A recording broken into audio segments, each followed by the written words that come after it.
July 3rd. Tonight Jaden came up to me when I was washing dishes and asked if I could join him in his office for a few minutes. I shrugged, dried my hands on the dish towel, and followed him, thinking if maybe I was in trouble and what for. I was pretty sure I hadn't done anything. Jaden keyed open the door, set down a bag, and told me to have a seat. I watched him then key open the desk drawer, put a fat envelope into the petty cash tin, and close and lock it back up. He put the keys back on his side belt loop where he always had them. Watching him, though, I thought how easy it would be to swipe all that cash late one night and bury it out back until my time was up. Then I could buy whatever the hell I wanted when I was free. Like new hoop shoes from Foot Locker or some low tops to roll in. That's another thing about me, by the way. I love getting new kicks. I take care of them, too. Take a wet rag to the leather and wash the laces so they always seem like I just got them. And I always keep them in the box when I'm not rocking them. Anyways, I was already at the damn mall in my head when Jaden spoke up.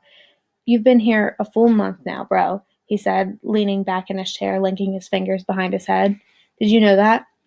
I shook my head and said I didn't, even though I obviously did because of my journal. "Well, you're a veteran now, Miguel, and I just wanted to bring you in here and get your status on things. Know what I'm saying?" I shrugged and looked at the spot on the wall again, the boomerang or cocoon or whatever.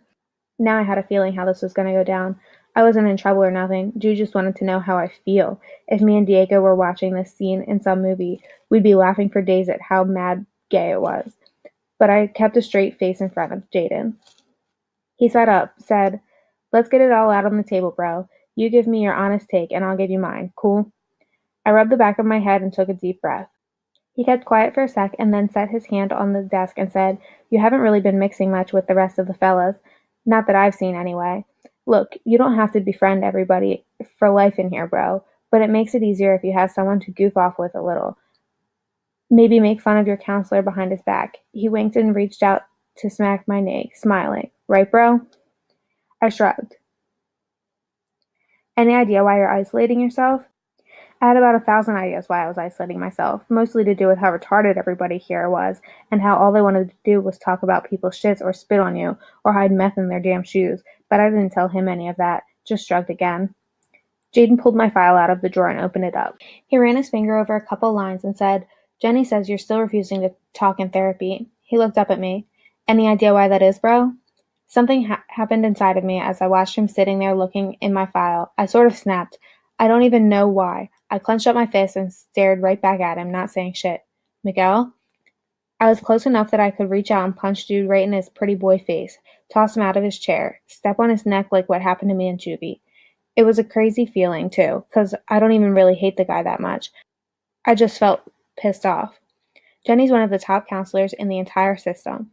Look, the only way to move past what happened back home— "What the fuck do you do here?" I interrupted. His eyes got mad wide and he tilted his head and said, "Excuse me? You bring people in here and talk and talk and talk and talk.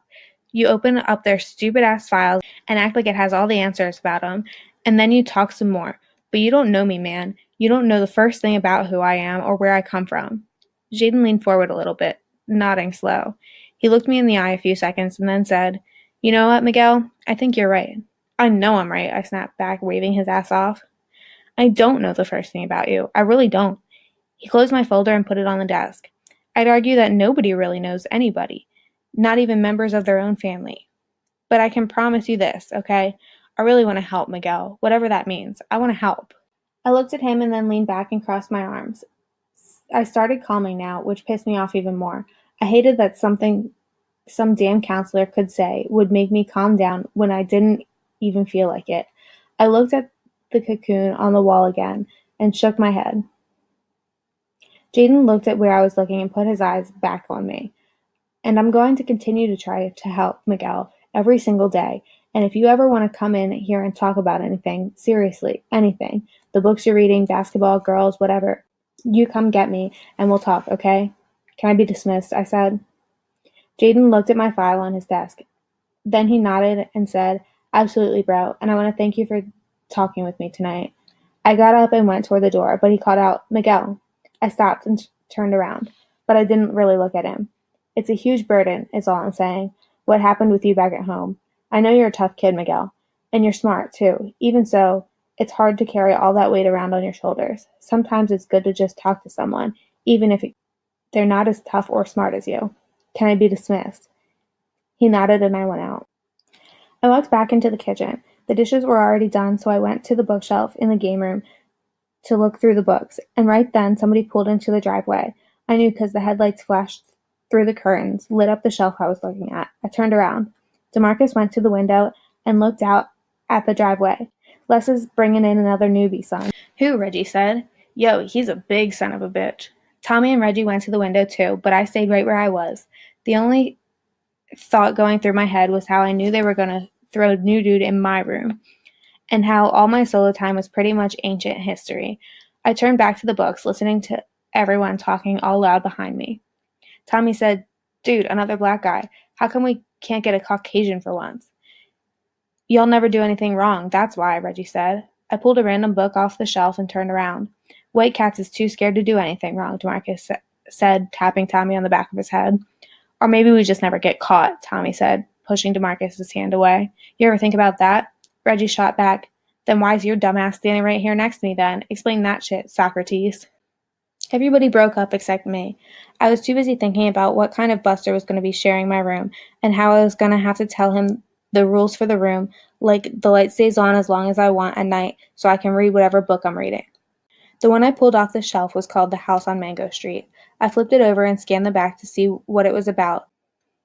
Jaden walked out of his office and made straight for the front door, pulled it open. A couple seconds later, Lester walked in with the new black kid in tow, and when I saw who it was, I damn near dropped my book. Rondell. We looked right at each other for a sec, and then he looked down at the rug while Lester introduced him to Jaden. After Lester waved to us and headed back to his van, Jaden took Rondell's bag from him and launched into the same spiel he'd given me on my first day, the one he apparently gives every damn person. "Rondell, huh? I like that name a lot, bro. It's unique. Haha. Listen, you want to meet the guys now, or would you rather settle in for the night and do the whole introduction thing in the morning?" Rondell didn't say anything back. Jaden opened his file, flipped through it for a few seconds, and then closed it back up. "Tell you what, Rondell," he said. "Why don't we just do it tomorrow then? Start fresh and all that good stuff. Haha, come on, I'll show you what room you'll be in and where you can stash your stuff." I couldn't believe it. I was going to be sharing a room with the same damn guy I had in juvie. Jaden walked back through the hall carrying Rondell's state-issued bag full of state-issued clothes. But before Rondell followed after him, he looked up at me again and said, "Mexico." I shook my head at his dumb ass for still calling me Mexico. But when he was a few steps by me, I said, "Rondell." I don't think his deaf ass heard me, though. I stayed out in the game room for another hour or so to give the kids some space. I watched Reggie destroy Tommy in foosball, and DeMarcus try to cook a frozen Hot Pocket over a burner with a spatula. When I finally made it back into my room, Rondell was already curled up in his bed, snoring, just like how he did back in juvie. I had to put my pillow over my damn head just to fall asleep.